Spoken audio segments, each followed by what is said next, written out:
Baba Mtakatifu Leo wa 14 anatualika tuongozwe na kauli mbiu ifuatayo: utambuzi wa ndani wa zawadi ya Mungu. Katika ujumbe wake anasema, wapendwa ndugu zangu, wapendwa vijana, tukiongozwa na kulindwa na Yesu mfufuka, tunaadhimisha katika Dominika ya 4 ya Pasaka, ambayo pia huitwa Dominika ya Mchungaji Mwema, siku ya 63 ya kuombea miito duniani. Hii ni fursa ya neema ambapo tunashiriki tafakari juu ya undani wa wito unaoeleweka kama utambuzi wa zawadi ya bure ya Mungu inayochanua ndani kabisa ya mioyo yetu.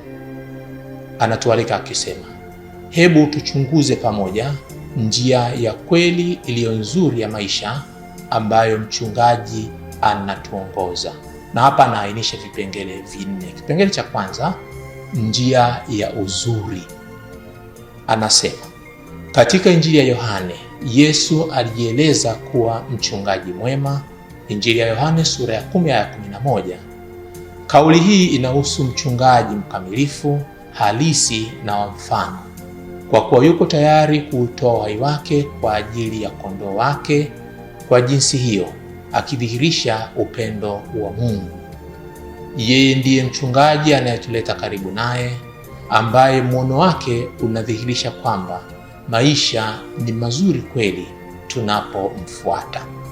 Si macho ya mwili wala hisia za uzuri peke yake zinazoweza kutambua uzuri huu, bali tafakari ya kina na maisha ya ndani yanahitajika.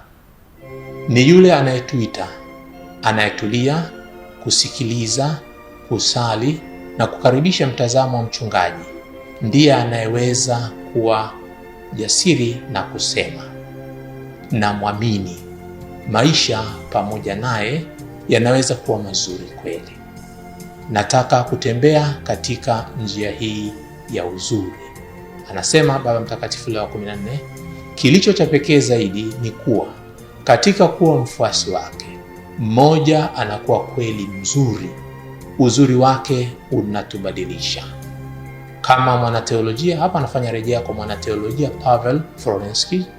Kama mwanateolojia Paweł alivyoandika, maisha ya ukaa pweke hayazai tu mtu mwema, bali mtu mzuri.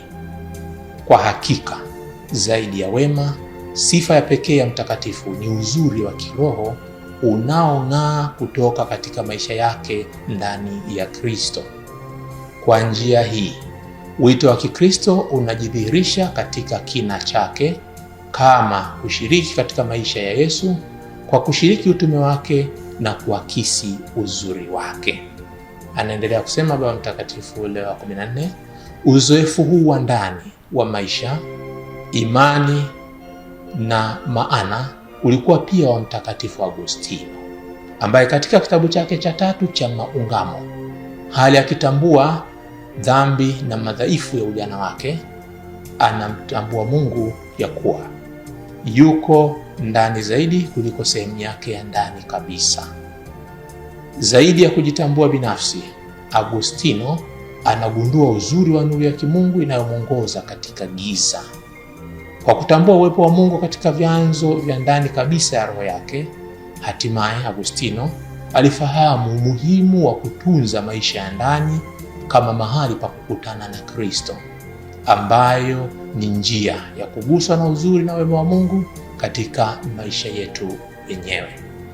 Anaendelea kusema Baba Mtakatifu Leo wa 14 ya kwamba mahusiano ya aina hiyo yanajikita katika sala na ukimya, na yanapopaliliwa yanatufungua kupokea na kuitikia kwa uhai kwa zawadi ya wito. Si jambo la kulazimisha katu au kipimo kimoja kitoshacho kwa wote, ambapo kila mmoja anakubaliana tu, bali ni fursa ya kutambua upendo na furaha.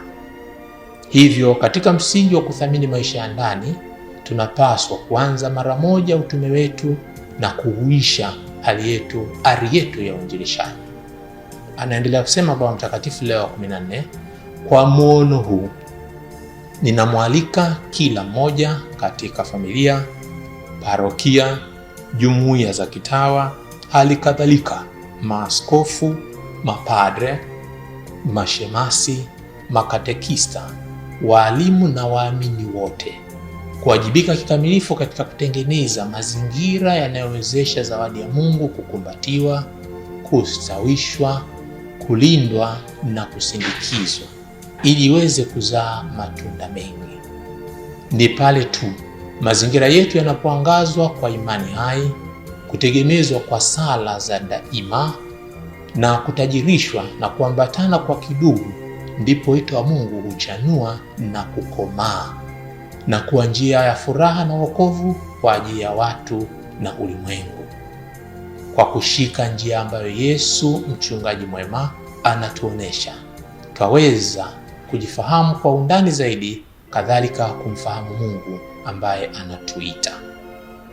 Anamaliza hivyo sehemu ya kwanza. Sehemu ya pili inaongozwa na kichwa cha habari kinachosema ufahamu unaotegemeana.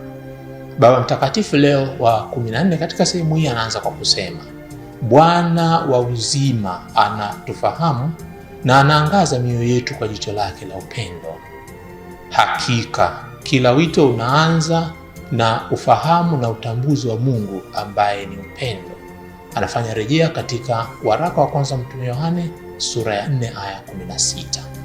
Yeye, yaani Kristo, yeye anatufahamu fika, anahesabu nywele za vichwa vyetu, rejea Mathayo 10:30, na anapanga kwa ajili ya kila mmoja njia ya pekee ya utakatifu na utumishi.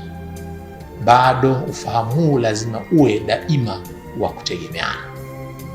Tunaalikwa kumfahamu Mungu kwa njia mbalimbali, hususan kwa njia ya sala, kusikiliza neno, sakramenti, maisha ya kanisa na matendo mema kwa kaka na dada zetu.